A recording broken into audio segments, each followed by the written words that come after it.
अस्सलामुअलैकुम क्लास 9, कैसे हैं आप सब। क्वेश्चन नंबर 4 की स्टेटमेंट हम क्या कह रही है। स्टेटमेंट आप बुक से देखें, 2.1 के लास्ट 2 क्वेश्चंस जो हैं, क्वेश्चन नंबर 4 और क्वेश्चन नंबर 5 हम वो करेंगे।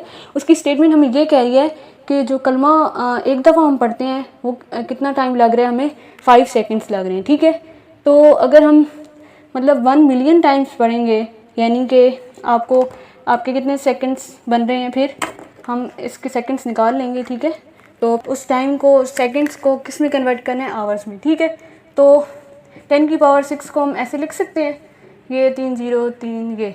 ठीक है, इसको मल्टीप्लाई करवाया हमने 5 में, तो ये आ गया 500,000। ठीक है, इतना टाइम आ गया, ये हमारा किस में आ गया, सेकंड्स में। ठीक है, इतने टाइम्स वो पढ़े अगर, तो कितने सेकंड्स लग रहे हैं।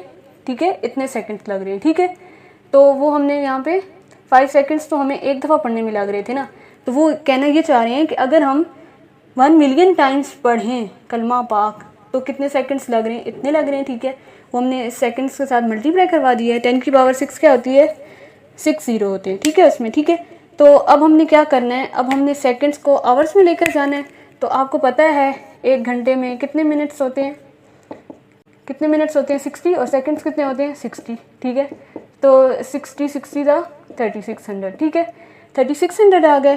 तो आपने क्या करना है, इसको डिवाइड करवा देना है। ये जो आपके ऊपर सेकंड्स आए हैं ना, इनको आपने डिवाइड करवा देना है। ठीक है, ये जो 500,000 आए हैं सेकंड्स, इनको आपने डिवाइड करवाना है, किससे करवाना है, 3600 से। ठीक है, तो हम डिवाइड करवा लेते हैं इसको, 5000 डिवाइडेड बाय 3600। ठीक है, तो इसको डिवाइड करवाने से मेरा जो आंसर आया है 1388.88। ठीक है, ये मेरा आंसर आया डिवाइड करवा के। ये आंसर किस में आया, मेरा आवर्स में आया है।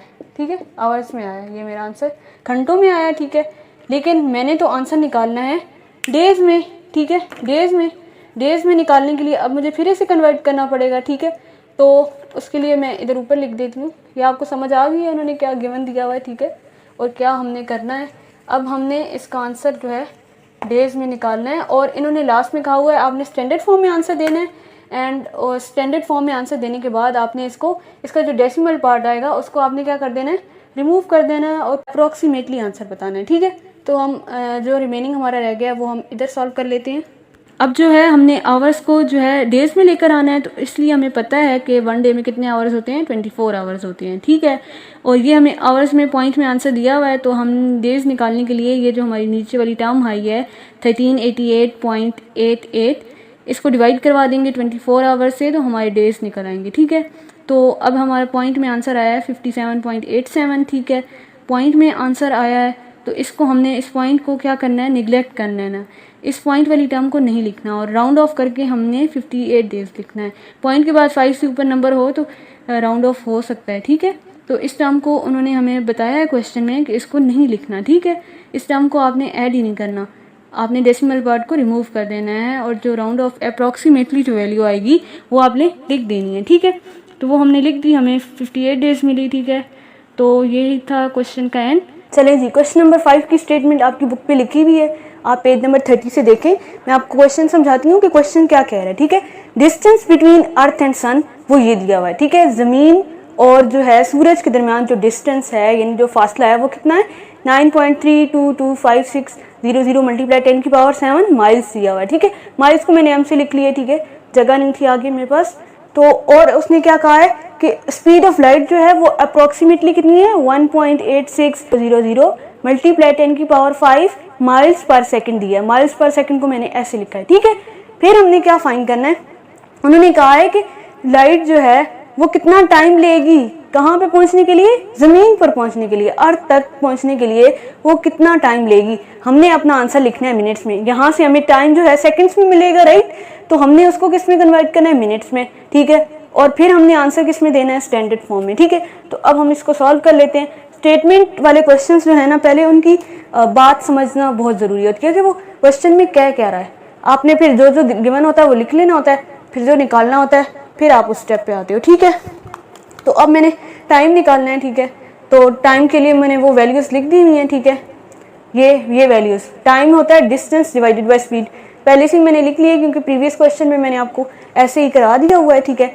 तो डिस्टेंस हमें क्या है ये, और स्पीड ऑफ लाइट क्या है ये, ठीक है। तो पहले इन दोनों को आपस में डिवाइड करवा देते हैं और इस पावर को जो है ना ऊपर ले जाएंगे, ठीक है। 10 की पावर 7 डिवाइडेड बाई 10 की पावर 5 हो रखी है, ठीक है। तो उस पावर को हम क्या कर लेंगे, ऊपर ले जाएंगे, ठीक है। तो अब हम ले जाते हैं, इन दोनों को मैंने कैलकुलेटर पे डिवाइड करवा लिया हुआ है। ये मेरे पास आया है 5.5.01212, ठीक है। ये आया है, बाकी सारे डिजिट्स भी आगे आए हैं, वो लिखने की ज़रूरत नहीं है, इतना लंबा नहीं लिखने की ज़रूरत। मल्टीप्लाई 10 की पावर 7 मल्टीप्लाई 10 की पावर, नीचे से ऊपर आएगी क्या हो जाएगी, नेगेटिव हो जाएगी। ये कंसेप्ट मैं आप लोग को पहले दे चुकी हूँ कि नीचे से जब पावर ऊपर होती है, अगर यहाँ पॉजिटिव हो तो ऊपर आके नेगेटिव हो जाती है, ठीक है। तो अब हमारे पास क्या बचा, ये जो माइल्स था ना आपका, ये इस माइल से कट गया, पीछे क्या बचा, सेकंड्स बचा। टाइम वैसे भी आपका क्या आता है, सेकंड्स में। फिजिक्स में आपने पढ़ा होगा ना, मैथ्स का यूनिट क्या होता है, टाइम किस में आता है, सेकंड्स में आता है, ठीक है। तो अब मैंने ना ये पावर्स बेसिस सेम है, पावर्स क्या हो जाएंगी, ऐड हो जाएंगी, ठीक है। 5.01212 मल्टीप्लाई 10 की पावर 7 माइनस 5, ठीक है। तो अगेन ये क्या आ जाएगा, 5.01212 मल्टीप्लाई 10 की पावर क्या आ जाएगी, 2 आ जाएगी, ठीक है। तो अब हम इसको मल्टीप्लाई करवा देते हैं 10 की पावर 2 से, ठीक है। तो मेरे पास जो आंसर आया है मल्टीप्लाई करवाने से वो आया है 50, ये आपका 0 है, 1.212, ठीक है। ये आपका क्या आ गया, सेकंड्स में आंसर आ गया। हमें तो इसका आंसर मिनट्स में चाहिए ना, क्वेश्चन में यही डिमांड है कि आपका आंसर जो है वो मिनट्स में होना चाहिए। अब सेकंड्स को हमने किस में लेकर जाना है, मिनट्स में लेकर जाना है। तो हम ये ऊपर वाला पार्ट रिमूव कर देंगे, ठीक है। वे मिनट्स में लेके जाना है। आपको पता है कि 1 मिनट में कितने सेकंड्स होते हैं, 60 सेकंड्स होते हैं, ठीक है। ये हमारा आंसर सेकंड्स में आया, ठीक है। तो अब हमने मिनट्स में लाना है, तो इसको हम किस से डिवाइड करवा देंगे, 60 से डिवाइड करवा देंगे, ठीक है। Divided by 60। अब डिवाइड करवा के 60 से क्या आंसर आता है, ये आपका आ गया 8.3535 मिनट्स। आंसर आपका मिनट्स में आ गया, ठीक है। यही आपका क्या था, फाइनल आंसर था। आई होप सो ये आपको क्वेश्चन समझ आया हो। ऐसे स्टेटमेंट वाले क्वेश्चंस जो हैं उनकी स्टेटमेंट समझना बहुत ज़रूरी है, क्योंकि आपको स्टेटमेंट से ही पता चलता है आपने क्या फाइंड करना है, आपको गिवन क्या क्या है, ठीक है। सब चीज़ें गिवन होती हैं, जस्ट आपने फार्मूला लगाना होता है सही वाला उठा के और आपका आंसर आ जाता है। और मैथ्स में राइटिंग गंदी हो, कोई नहीं होता, आपके मार्क्स नहीं कटते जब तक कि आपने सही वैल्यूज़, सही फार्मूला लगाया हो। एग्जामिनर आपको फुल मार्क्स देता है, ठीक है। और आप फेडरल बोर्ड में हैं, फेडरल बोर्ड का यही रूल है, अगर बच्चे ने सही लिखा हुआ है, मेथड उसका सही है, बेशक एंड पे शायद यहाँ आके कैलकुलेशन आपकी गलत हो गई हो, लेकिन आपने मेथड सही किया हुआ है तो आपको मार्क्स मिलते हैं, ठीक है। तो होप सो आपको ये स्टेटमेंट वाली 2 क्वेश्चंस ये समझ आ गए हों। मिलते हैं नेक्स्ट वीडियो में एक्सरसाइज 2.2 में, तब तक के लिए अल्लाह हाफिज़। वीडियो अच्छी लगी हो तो लाइक करें, शेयर करें और चैनल को सब्सक्राइब करें।